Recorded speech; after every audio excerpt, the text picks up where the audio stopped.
Hey Void, how are you? So, you may remember, probably a month ago now, when I reviewed the 2019 adaptation of Fruits Basket, and I gushed over it. I did love that movie, that series. Always have, always will. But, circa 2021, 2022, somewhere in there, a movie was released alongside it, or after it. Fruits Basket Prelude. You know, something like a prequel to Fruits Basket. So, okay, cool. We'll watch it. This one seems to talk about how it's going to go into the backstory of Toru's parents. And I was on board for that, because I remember there was a little bit of some flashbacking and kind of an extra volume at the end of the manga, so I figured this would be a lot of that. Cool. On board. And then it starts recapping. Well, that's I kind of expected, you know.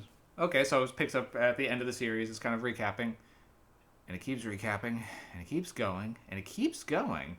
And I'm pretty sure this does 30 to 45 minutes of just re-showing what we've already seen at the end. It adds a little bit more detail here or there, and maybe extends just a little, but most of it, about half of this, is just recapping the end. Ouch. Then, when we finally do get to flashbacking, it does deliver on its promise, and what's new is good. You do see how Kyoko did meet Katsuya. We do see kind of how their relationship was, how Toru was as a kid, and, you know, the events leading up to Katsuya's illness. Also, I think this is where it's been a while since I've seen it now, but I think this is where it does finally answer what Kyoko's final words meant, which, if you read the manga, you'd know, but this one they finally do clear up kind of that hanging plot thread. It just takes so long to get to, though, and that really took the wind out of the sails on this one. A lot of it, especially if you watch this right after watching the series, everything is so familiar because you've just seen it. I think they must have had to pad out to get to like a feature film running time or something, but damn.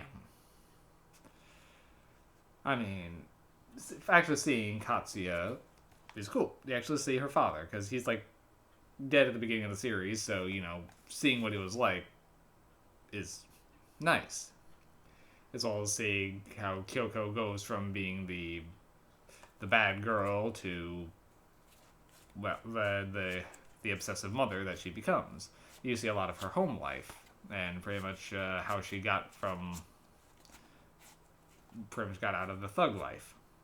It's what is there is good. It is unfairly on par with the series. But that recap really kneecaps this movie. So that's a shame. So for me, I can only give this one 4 MacGuffins. The new content is there, but it just takes so long to get to, and when half of this is recapping what you've already seen. I mean, you pretty much, it almost shows almost the entirety of the last couple episodes. It's a lot of recap. To the point where me and my partner were looking at each other like, is this all this is? We were starting to wonder whether or not they were actually going to get to something new.